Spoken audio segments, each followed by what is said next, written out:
Maya stood in front of the full-length mirror in their master bedroom, gently cradling her round belly with both hands. The soft morning light streamed through the sheer curtains, casting a golden glow on her peaceful face. She smiled faintly, whispering to the little life growing inside her, "We're almost there, baby. Just a few more weeks."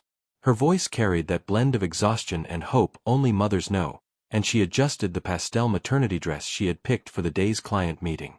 Even in her third trimester, Maya managed to look composed, radiant, and professional, an image she had carefully balanced as both a top-tier marketing executive and a devoted wife.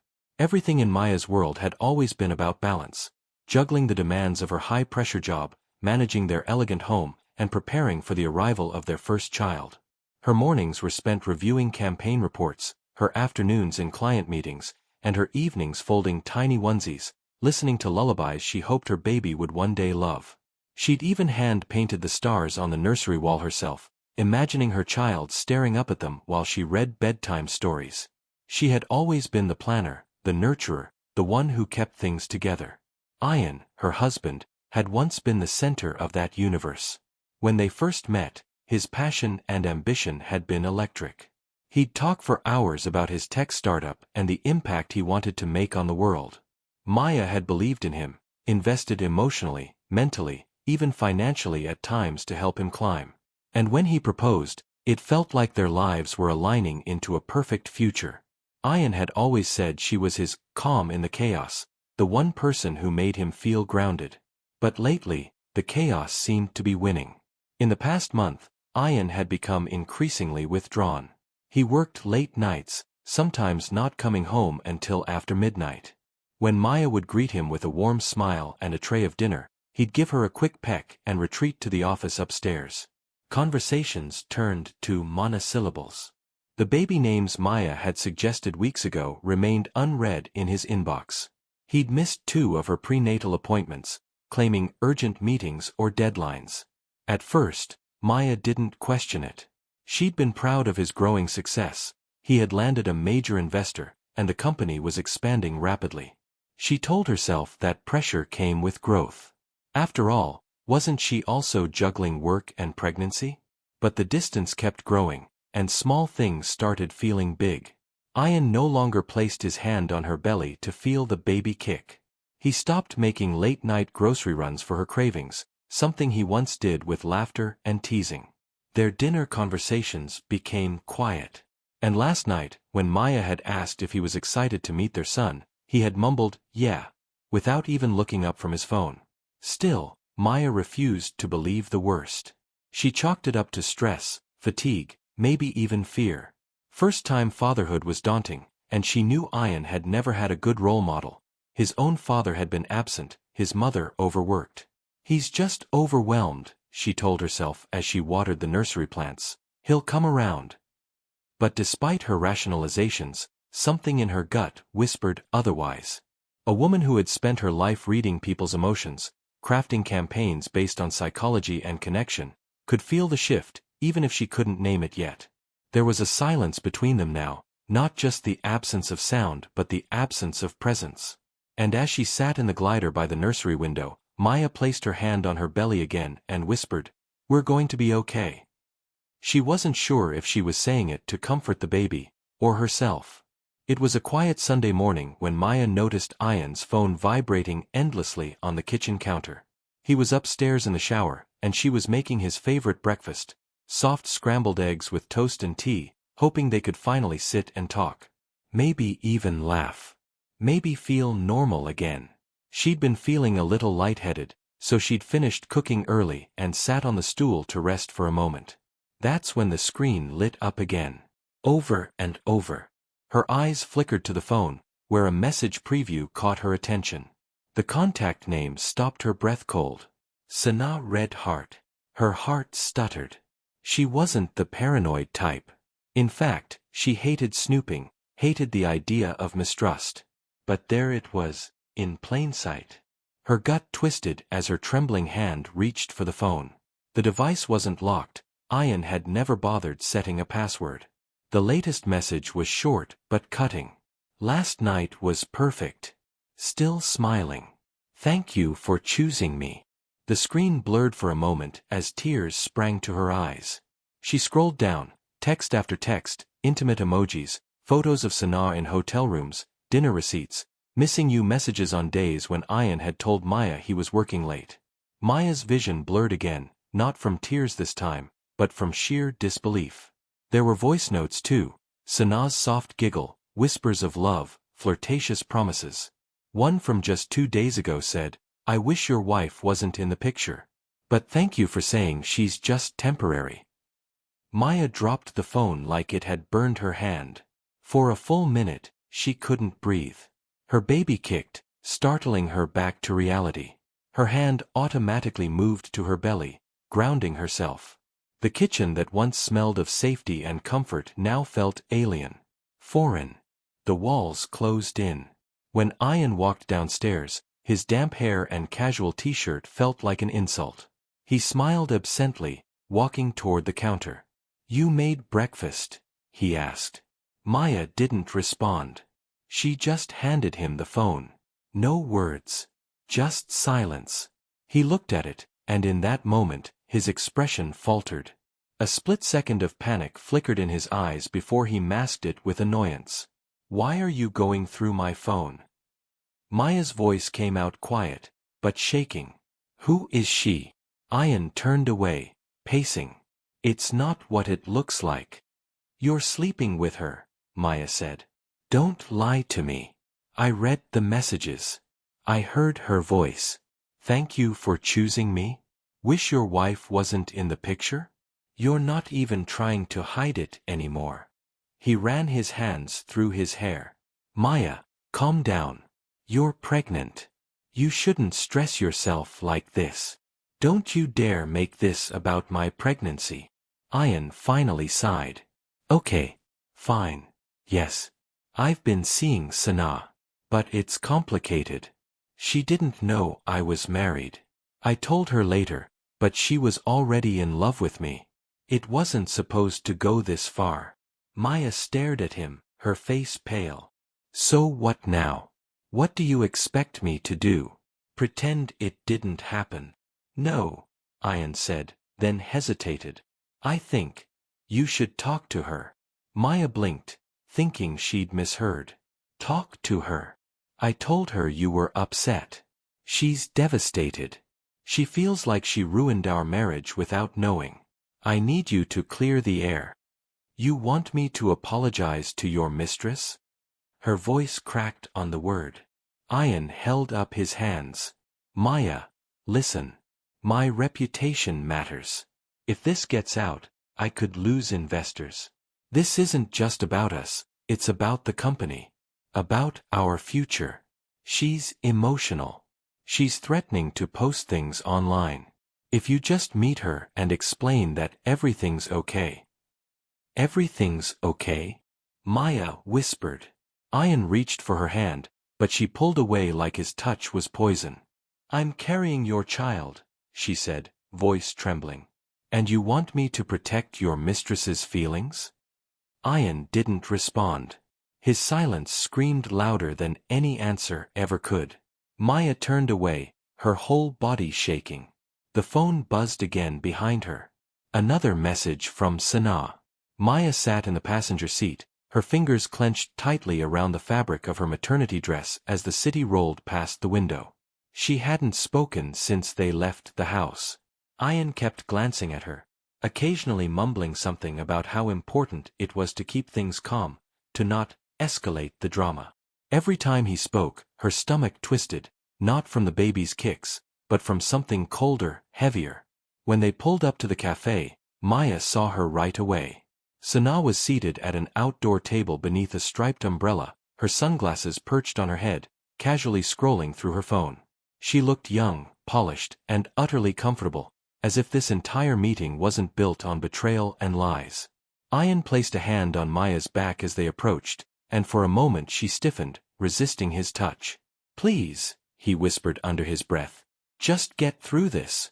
Sanaa looked up and smiled brightly at Ian, completely ignoring Maya at first. "Hey you," she said with a flirty lilt. Then she glanced at Maya's belly and let out a soft, dramatic gasp. "Oh wow. You're farther along than I thought. Maya's breath caught, but she said nothing. She lowered herself slowly into the chair, her body heavy with pregnancy and humiliation. The air around them felt thick with tension, though the other cafe patrons were oblivious, laughing, sipping their coffees, clinking their spoons on porcelain. Ayan sat between them, leaning toward Sana, speaking in a low, gentle tone. Sana, I wanted you both to talk. Maya wants to clear the air. Right. He turned to Maya, and she saw it, the subtle warning in his eyes. The way he needed her to play along, to perform, to make this entire farce look civil. Maya's lips were dry. Her voice was barely audible. I'm sorry this situation has hurt you. Sana tilted her head. It's just. I didn't know. I never would have been involved if I knew he was married. A single tear slipped down her cheek, but her voice lacked conviction. She was watching Maya carefully, almost with amusement. And now, with the baby coming, she added with a small, practiced sniff, it's just a lot. I feel like I've been used to. Maya stared at her, mouth open slightly, stunned by the audacity. Sana wore the pain of the wronged woman like a costume, while Maya, the pregnant wife, sat there swallowing her dignity like broken glass. She felt the weight of every passerby's gaze, not because they knew what was happening, but because they didn't. She wanted to scream, to stand up and tell everyone what this moment really was. But she stayed. Because of the baby. Because of Ayan's threats. Because some fragile part of her still wanted to believe he'd come to his senses if she just held on a little longer. Sana dabbed at her eyes with a napkin, glancing at Ayan. You didn't have to bring her. I didn't need an apology. He sighed, rubbing his temples. I just wanted peace. I need both of you to move forward. For the sake of my career, our baby, our lives. Maya looked down at her hands, resting on her stomach. The baby shifted inside her, as if reacting to her pain. She swallowed back the lump in her throat and forced herself to stand. I think we're done here. Ayan stood as well, muttering something to Sana. Maya didn't hear it. Her ears were ringing with shame, with rage she didn't know how to express. They walked back to the car in silence, and when they arrived home, she went straight upstairs without a word. Inside the nursery, the walls were painted soft lavender with white clouds, a room built with love, hope, and dreams. Maya closed the door, sank into the glider chair, and let the tears come. She wept with her hand over her mouth, desperate not to scream. The crib stood empty beside her, a symbol of everything she was trying to protect. And now, more than ever, she wasn't sure if she was strong enough. Outside the room, the world carried on. Ayan watched some mindless show in the living room, laughed at something on his phone, then came to bed hours later like nothing had happened. He didn't knock on the nursery door. He didn't ask how she felt. That night, as Maya lay curled up in the nursery with her tears dried on her cheeks, Ayan slept in their shared bed, peaceful, undisturbed, and completely unbothered. The days that followed the cafe humiliation passed in a haze. Maya floated through them like a ghost in her own life, responding to work emails, folding baby clothes, preparing meals she couldn't stomach. Her eyes were hollow, and her movements robotic. Ayan had slipped comfortably back into his usual routine, coming home at odd hours, barely speaking to her unless he needed something. It was as if the cafe meeting had reset everything for him, as if Maya's forced apology had closed a chapter he'd written without her permission. But for Maya, the wound stayed open. It festered. One rainy afternoon, she walked downstairs to grab her prenatal vitamins, the rain tapping softly against the kitchen windows. Ayan's voice drifted from his office, louder than usual, animated. She hadn't even realized he was home. Bro, it was insane, he said, laughing. I actually had her apologize.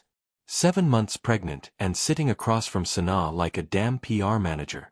She played her part well though. I should give her an award. There was a pause. Then more laughter. Yeah man. I told Sana she had nothing to worry about. Maya's too soft. She's not going anywhere. Maya froze, her breath hitching. Her hand gripped the kitchen counter as a sharp pain suddenly tore through her side. At first, she thought it was just another cramp, one of the many late pregnancy discomforts she'd learned to endure. But then another came, stronger, deeper. Her knees buckled slightly, and she steadied herself with the edge of the sink. "No, no, no," she whispered, pressing her palm against her belly. The baby kicked back, and her heart pounded. Not now. Not early.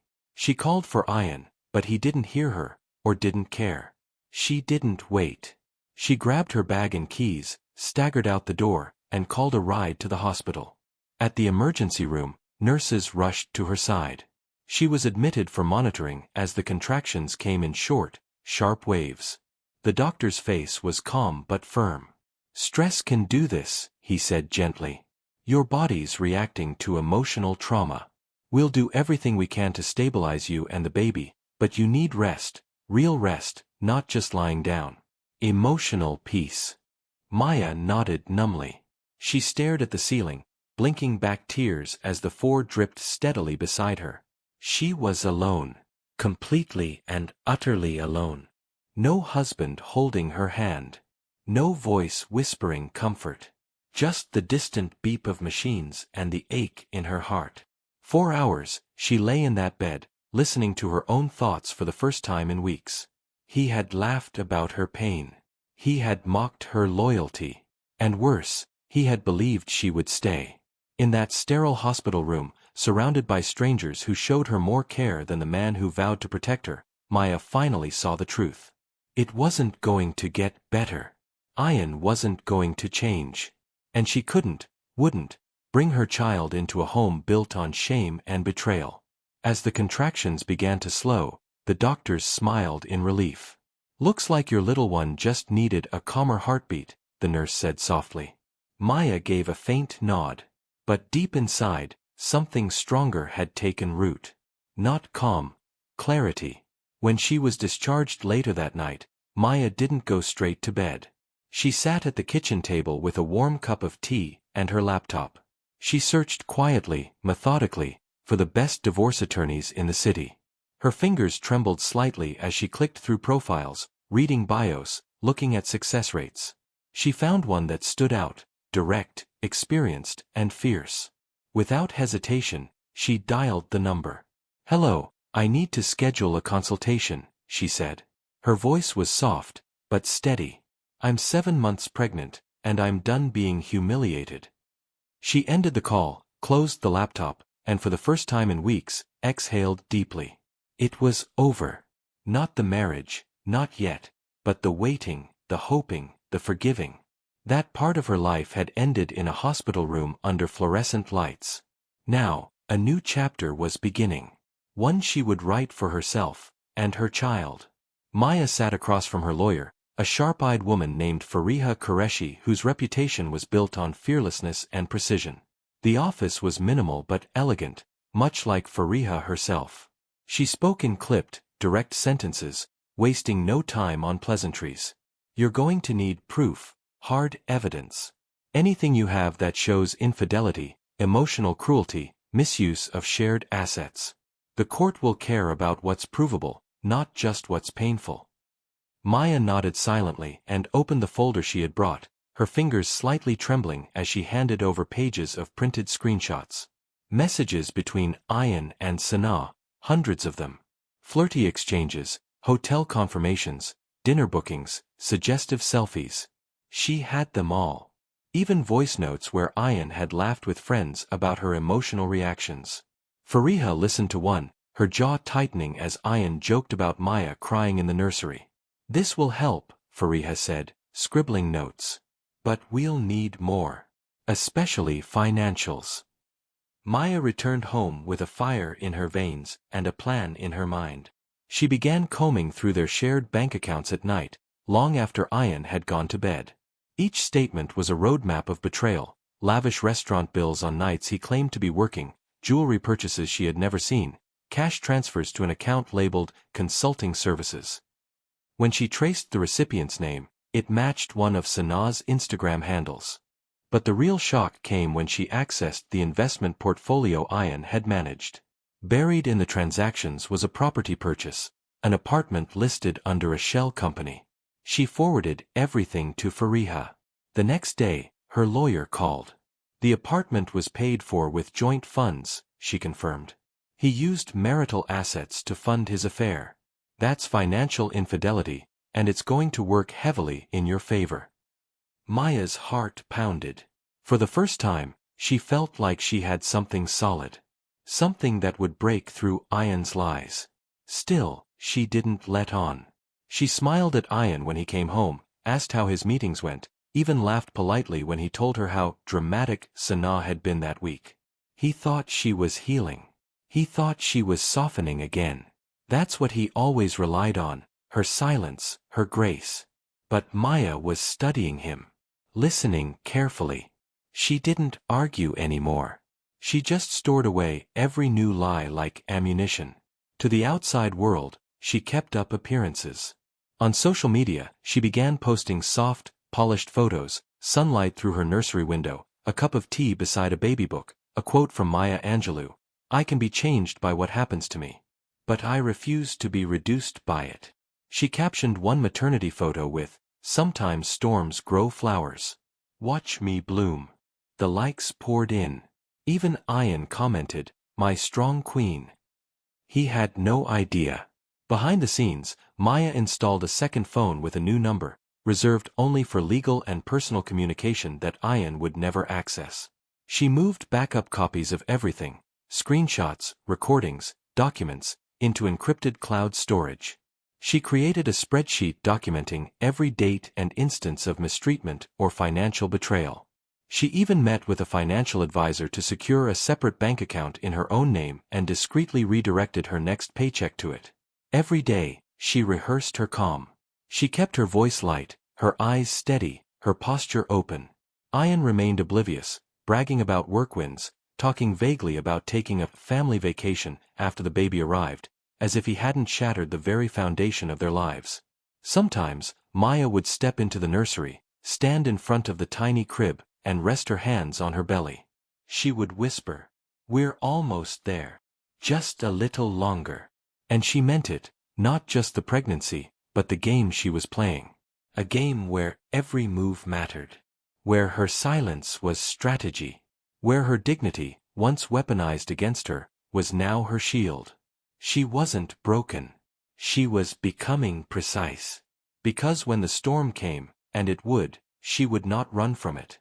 She would walk through it with her head high, a mountain of truth at her back. And Ayan would never see it coming. The house smelled like warm garlic bread and roasted chicken, a scent Ayan hadn't come home to in months.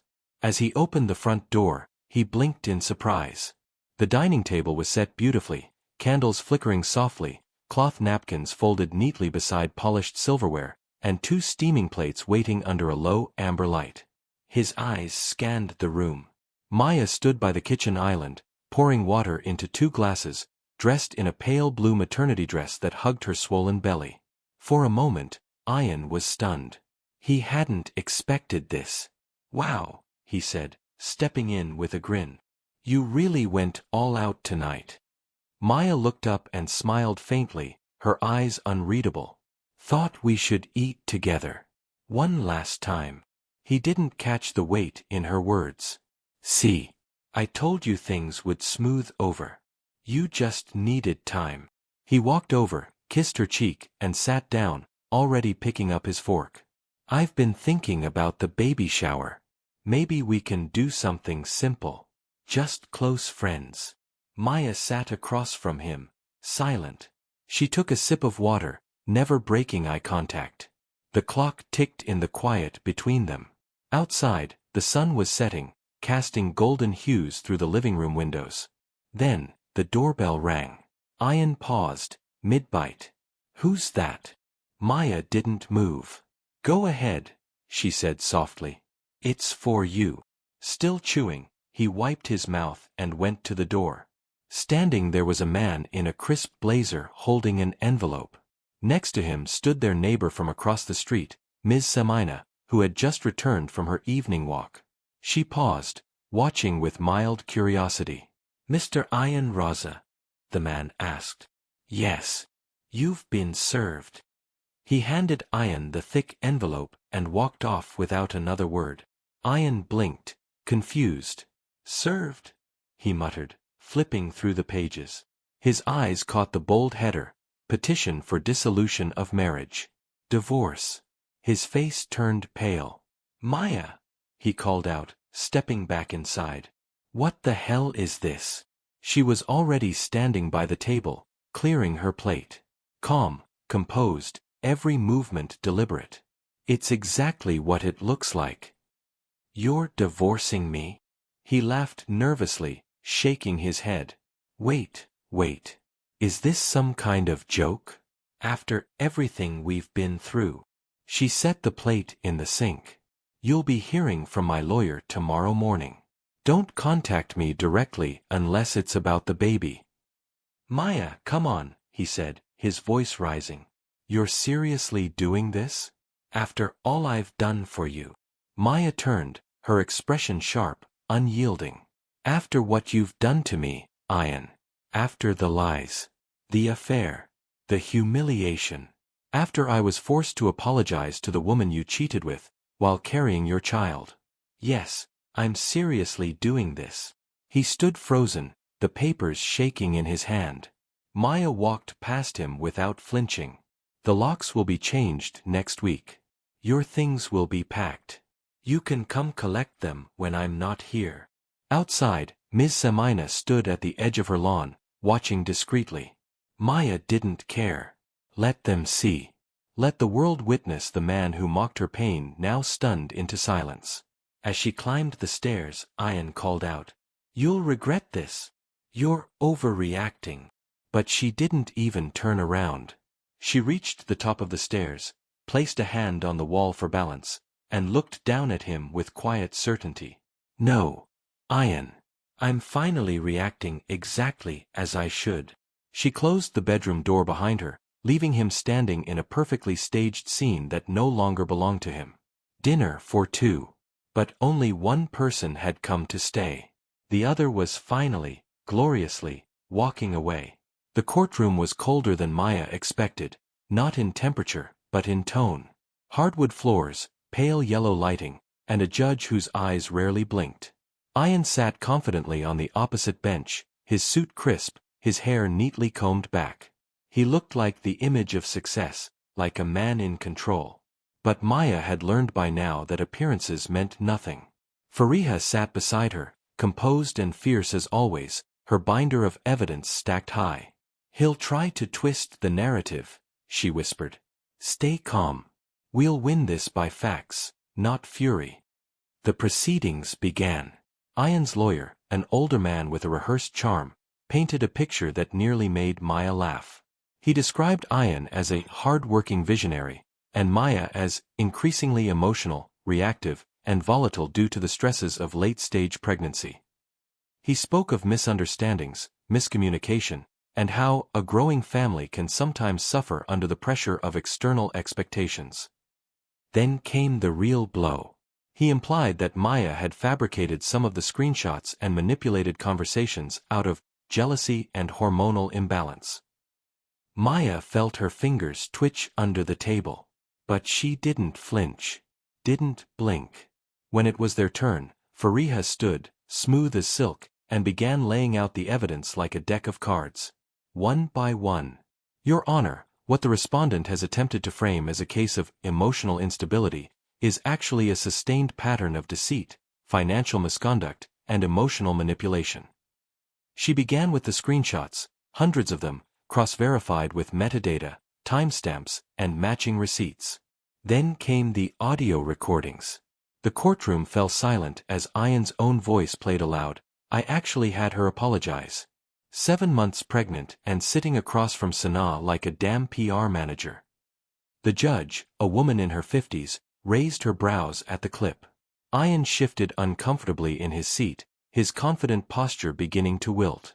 Then came the financial breakdown.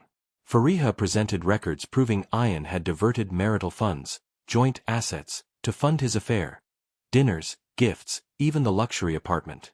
Maya watched as the judge's face darkened with every page turned. But the real turning point came when Sanaa herself was called to testify. Subpoenaed, she arrived dressed modestly, a far cry from the polished flirt Maya remembered from the cafe. On the stand, she was defensive at first, arms crossed, voice clipped. She tried to deflect, insisted she hadn't known Ian was married until it was too late. But under cross-examination, Fariha's questions became surgical. Did Mr. Raza ever refer to his wife as temporary in your presence? Yes, Sanaa admitted, after a long pause. He said she was too emotional, that the marriage was basically over. And did you receive money, gifts, or housing during the course of your relationship with Mr. Raza? Another pause. Yes. Were you aware this money came from accounts shared with his wife? I didn't ask, Sanaa muttered. I didn't want to know. But you knew. Yes. The courtroom murmured. Even Ian's lawyer looked shaken. Fariha rested her case with calm confidence.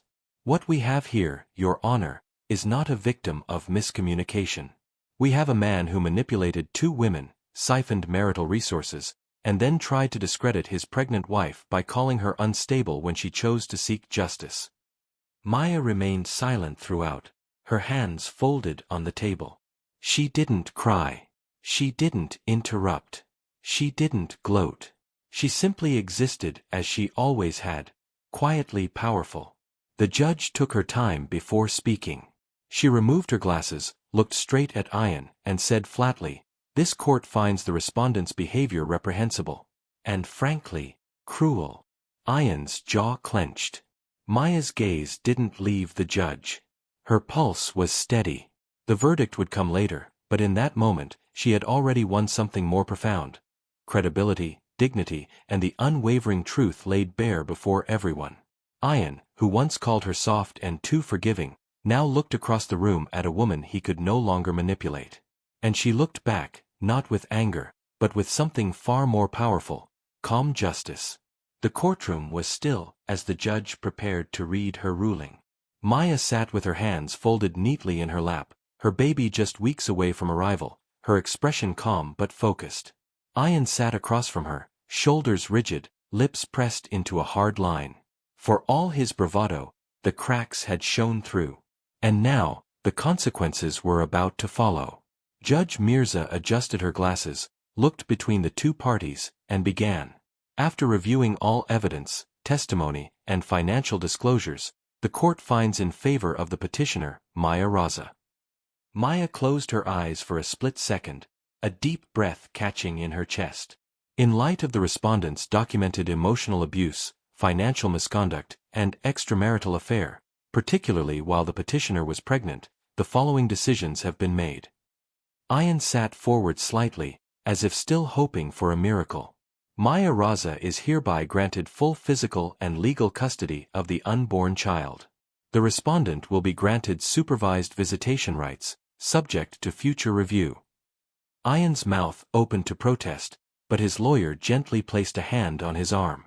The petitioner is awarded a 40% stake in the respondent's company, due to the financial contributions made during the marriage and her role in supporting the business during its foundational period. Maya's heart pounded, not from greed, but from justice. In addition, the judge continued, the petitioner is awarded sole ownership of the marital apartment and vehicle. The court also mandates that the respondent issue a public apology, acknowledging his actions and clearing the petitioner of any wrongdoing. Said statement must be posted on all platforms where prior character-damaging remarks may have been made. Ian looked stunned. The room was silent. The gavel struck. It was done. In the days that followed, the fallout was swift and brutal, for Ian. The court documents leaked to the media within hours. Screenshots of Ian's texts, proof of financial abuse, and the now infamous recording of him laughing about Maya's apology made their rounds on every platform. Headlines blared, Tech CEO humiliates pregnant wife, loses big in court. Investors, once eager to align with his brand, began pulling out. Sponsorships dissolved. A major deal fell through overnight. His polished image crumbled. Sanaa, after her court appearance, vanished from his life. She blocked his number, deleted her photos, and scrubbed any trace of him from her social media. She'd seen enough. Maya, meanwhile, remained quiet. She didn't post about the win.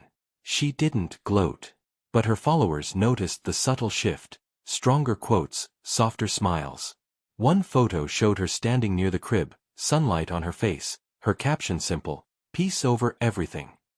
The power had returned to where it belonged, not in the form of revenge, but in reclamation. Of voice. Of agency. Of dignity. Ian watched from the shadows as his empire crumbled. And the woman he had once called too soft stood taller than ever. The months after the court ruling passed in a gentle blur of healing and rebirth. Maya gave birth to a beautiful baby girl with dark curls and wide, curious eyes. She named her Era, meaning noble and strong. Holding her for the first time, Maya felt the last pieces of pain melt away. She had survived. Not just the betrayal, but the shame, the gaslighting, the humiliation. And now, she was free. But Maya knew her story wasn't just hers.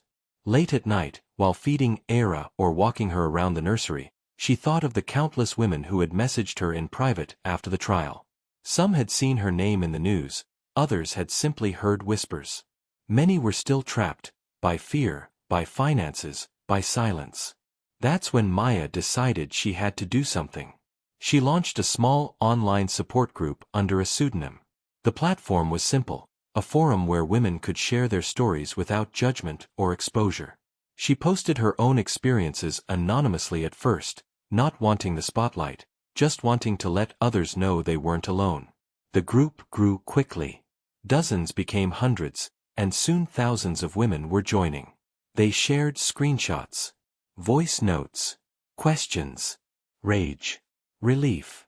Maya responded to every post in the beginning, offering support, legal resources, emotional advice, and, most importantly, validation. Eventually, she realized she didn't need to hide anymore. One evening, she went live from the account. The camera opened on her face, tired but glowing, her daughter cradled peacefully in her arms. She introduced herself simply, without fanfare. "My name is Maya Raza," she said. "And I was made to apologize for his lies. I was shamed, silenced, and gaslit while I carried his child. But I stood up. I walked away. And I make no apologies for standing tall." The comment section exploded. Tears. Hearts. "Thank you. I needed this. You saved me." From that night on, Maya was no longer just a survivor, she became a beacon. Her story was no longer just about what had been done to her, but what she chose to do with it. And as her daughter slept quietly in her arms, Maya looked into the camera and smiled. A new beginning had arrived, on her terms, in her voice, and with nothing to hide. 1 year later, the studio lights gleamed softly as Maya sat poised on the velvet-backed chair, her smile calm and unwavering. The national interview had been arranged weeks ago, an exclusive segment about women who had turned trauma into triumph. Her story had reached thousands, but now, it was about to echo across the country. She wore a simple white blouse, gold earrings, and soft makeup that highlighted her natural glow. Confidence radiated from her without effort. Her daughter, now toddling and giggling in the green room with a caretaker, had been the spark for this journey. But Maya had built the fire. The interviewer leaned in, microphone in hand. "You went through a very public betrayal while carrying your child. But today, you're leading a support community of over 100,000 women. You're running a non-profit. You're a single mother. And you're thriving. How did you do it?" Maya took a moment before answering. "I stopped asking why it happened to me," she said, her voice warm. "And I started asking what I could do with what happened. I realized the silence was heavier than the truth. So I chose to speak, for myself, for my daughter, and for every woman who still hasn't found her voice."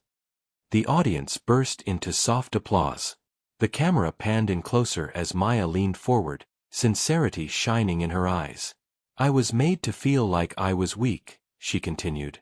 "But the moment I stopped protecting the person who hurt me, I found a version of myself I'd forgotten existed. And I'll never go back. Miles away, in a dimly lit apartment with peeling paint and a leaky faucet, Ian sat on a threadbare couch, watching the interview on a cracked phone screen. His once flawless image had vanished with the headlines. Investors had walked. His friends had faded into silence. Even Sanaa had disappeared without a trace. He was a ghost in a world that no longer applauded him. The sound from the phone was faint, but he didn't need volume to hear what Maya's silence screamed. He stared at her glowing face, the calm in her voice, the peace he never gave her. His thumb hovered over her contact, then typed 2 words. I miss you. He sent it. The message sat there, blue-ticked. Seen. But no reply came. Back in her sun-filled apartment, Maya placed her phone face down on the table. She had seen the message, read it without emotion. She didn't need to delete it. It held no power over her anymore. Her daughter toddled up, arms raised in a clumsy request to be lifted. Maya scooped her into her arms, nuzzling her tiny cheek. We're free, she whispered into her hair. Not in revenge. Not in noise. But in peace. And that was the ending Ian would never understand. Not loss. Not pain. But silence. The kind that didn't beg or explain or forgive. The kind that meant she had truly, finally, moved on.